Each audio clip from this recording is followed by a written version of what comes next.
আজ বানাচ্ছি তেঁতুলের চাটনি। গুড়ের মিষ্টি আর চিলি ফ্লেক্সের ঝালের এক জাদুকরি রেসিপি। এই চাটনিটা এমন টক মিষ্টি ভারসাম্যে ভরা যে জিভে লাগার সঙ্গে সঙ্গে মনে হবে এ যেন একেবারে স্বাদের ঝড়। যারা টক কম পছন্দ করেন আমি নিশ্চিত এই রেসিপি দেখে তাদের জিভেও পানি চলে আসবে। আর সবচেয়ে মজার ব্যাপার হলো এই তেঁতুলের চাটনি দারুণ মানিয়ে যাবে চটপটি, ঘুগনি, দই বড়া, দই ফুচকা কিংবা যে কোনো স্ন্যাক্সের সাথেও। তাহলে চলুন শুরু করা যাক আজকের এই মুখরোচক তেঁতুলের চাটনি, শুধু লাইফ অন এ প্লেটে। প্রথমেই আমরা নিয়ে নেব হাফ কেজি পরিমাণ পাকা তেঁতুল। বাজারে বিভিন্ন ধরনের তেঁতুল পাওয়া গেলেও আপনারা নিশ্চয়ই দেখতে পাচ্ছেন আমরা বাজার থেকে খুব ভালো মানের তেঁতুল নিয়ে নিয়েছি, যার কারণে তেঁতুলের স্বাদ এবং টেক্সচার দুইটাই খুব ভালো আসবে। তাই আপনারাও চেষ্টা করবেন একটু ভালো মানের তেঁতুল ব্যবহার করার। এবার আমরা তেঁতুলগুলো ভিজিয়ে নেওয়ার জন্য এতে পর্যাপ্ত পরিমাণে কুসুম গরম পানি অ্যাড করে নেব, যেন সবগুলো তেঁতুল পানির ভেতরে ভালোভাবে ডুবে যায়। এবং এভাবেই কমপক্ষে 30 মিনিটের জন্য রেস্টে রেখে দেব। এতে করে তেঁতুল থেকে পাল্পটুকু বের করে নিতেও সুবিধা হবে। এবার ঠিক 30 মিনিট পর তেঁতুলগুলো কিছুটা নরম হয়ে এলে আমরা তেঁতুলগুলো পানির সাথে ভালোভাবে মেশাতে শুরু করব। এই প্রসেসটা অবশ্যই একটু বেশি সময় নিয়ে করতে হবে, কারণ আমরা যেহেতু একটু বেশি পরিমাণে তেঁতুল নিয়েছি তাই তেঁতুলের ছালের অংশ এবং বিচিগুলো থেকে পাল্পগুলো বেরিয়ে আসতেও সময় লাগবে। এখানে একটা কথা বলে রাখি, পাল্পগুলো বের করার সময় যদি আপনাদের পাল্প বেশি ঘন মনে হয় তাহলে সেই ক্ষেত্রে আপনি কিছুটা পানি অ্যাড করে নিতে পারেন, এতে করে কোনো সমস্যা হবে না। তবে খুব বেশি পানি অ্যাড করে একদম পাতলা করে ফেলা যাবে না।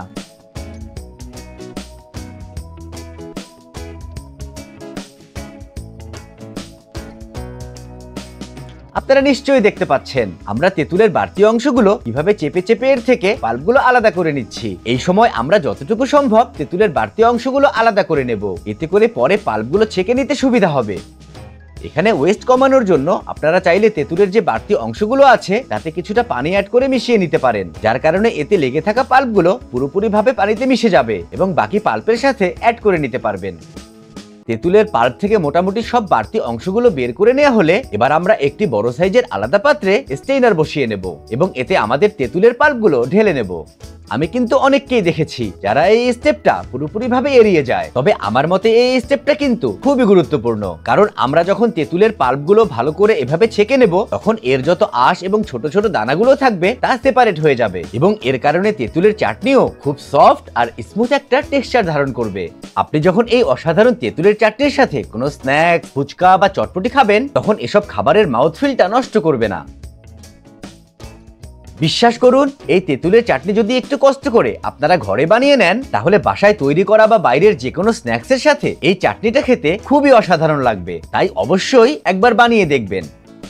আপনারা দেখতেই পারছেন তেঁতুলের পাল্পগুলো ছেঁকে নেওয়া হলে এর থেকে কত পরিমাণে আঁশ এবং দানাদার অংশ বেরিয়ে এসেছে এবং আমাদের ছেঁকে নেওয়া তেঁতুলের পাল্পের টেক্সচারটা দেখে খুবই অসাধারণ লাগছে।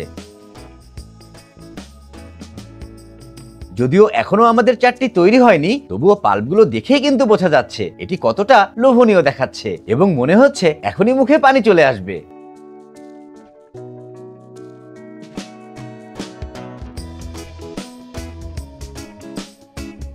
আপনারা নিশ্চয়ই দেখতে পাচ্ছেন আমরা কিন্তু খুব বেশি পানি অ্যাড করে এর থিকনেসটা খুব বেশি পাতলা করে ফেলিনি, তাই আপনারাও চেষ্টা করবেন আমাদের মতো থিকনেসটা রাখার।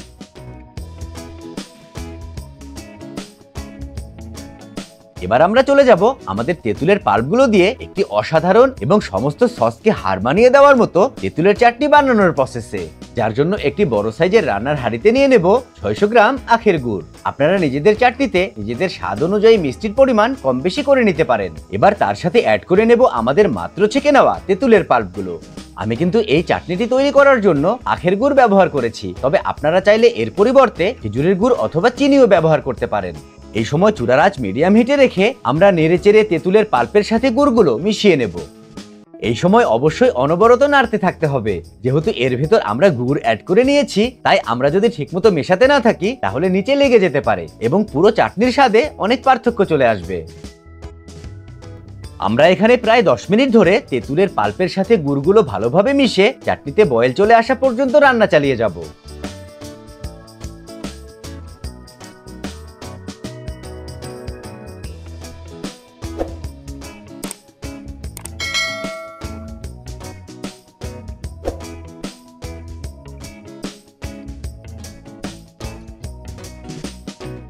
আপনারা নিশ্চয়ই দেখতে পাচ্ছেন গুড়গুলো পাল্পের সাথে ভালোভাবে মিশে যাওয়ার পর তেঁতুলের চাটনির টেক্সচার এবং থিকনেসটা কিন্তু অনেকটা চেঞ্জ হয়ে এসেছে। প্রায় 10 থেকে 12 মিনিট জাল করার পর যখন দেখব আমাদের তেঁতুলের চাটনিতে ভালোভাবে বয়েল চলে এসেছে, তখন আমরা এতে এক এক করে অ্যাড করে নেব কাশ্মীরি চিলি পাউডার 1 চা চামচ, তার সাথে বিট লবণ 1 চা চামচ এবং সবশেষে স্বাদ অনুযায়ী লবণ।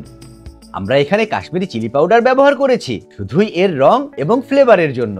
কাশ্মীরি চিলি পাউডারে কিন্তু খুব বেশি একটা ঝাল থাকে না, তবে এটি ব্যবহার করার কারণে আমাদের তেঁতুলের চাটনির রংটা আরো বেশি লোভনীয় হয়ে যাবে। চাটনিতে লবণ এবং মরিচ গুঁড়া অ্যাড করে আমরা এই সময় চুলার আঁচ নিয়ে আসবো লো হিটে এবং এভাবে নেড়েচেড়ে চাটনিতে মরিচ গুঁড়ার রং পুরোপুরিভাবে খুলে যাওয়া পর্যন্ত রান্না চালিয়ে যাব।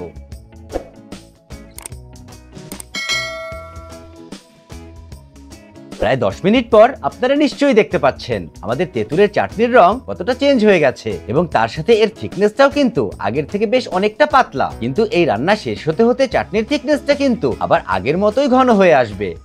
এই সময় আমরা চাটনিতে অ্যাড করে নেব ভাজা জিরা গুঁড়া 1 টেবিল চামচ, তার সাথে চিলি ফ্লেক্স 1 টেবিল চামচ এবং সবশেষে চটপটি মশলা 2 টেবিল চামচ। এই মশলাটি চটপটির হলেও তেঁতুলের চাটনি বানাতেও কিন্তু এই একই মশলা ব্যবহার করা হয়, তাই আমরা আলাদা করে আর কোনো মশলা তৈরি না করে এই একই মশলা দিয়েই চাটনিটি তৈরি করে নিচ্ছি। আপনারা যদি এই রান্নায় ব্যবহার করা চটপটির মশলার রেসিপিটি দেখতে চান, সেই রেসিপির লিঙ্কটা কিন্তু আমাদের ডেসক্রিপশন বক্সে দেওয়া আছে। এই ভিডিওটি দেখা শেষ করে অবশ্যই দেখে নেবেন। এবার চলুন আমরা আমাদের রান্নার প্রসেসে ফিরে যাই। মশলাগুলো অ্যাড করা হলে আমরা এভাবেই চুলার আঁচ লোতে রেখে কিছুক্ষণ নেড়েচেড়ে চুলা বন্ধ করে দেব। এই সময়ের মধ্যে সবগুলো মশলার সাথে তেঁতুলের চাটনি মিশে খুবই অসাধারণ একটা ব্যালেন্স তৈরি করবে, যার কারণে এই চাটনি দিয়ে আপনি যে স্ন্যাক্সই খান না কেন তার স্বাদটা কিন্তু একদম দ্বিগুণ হয়ে যাবে।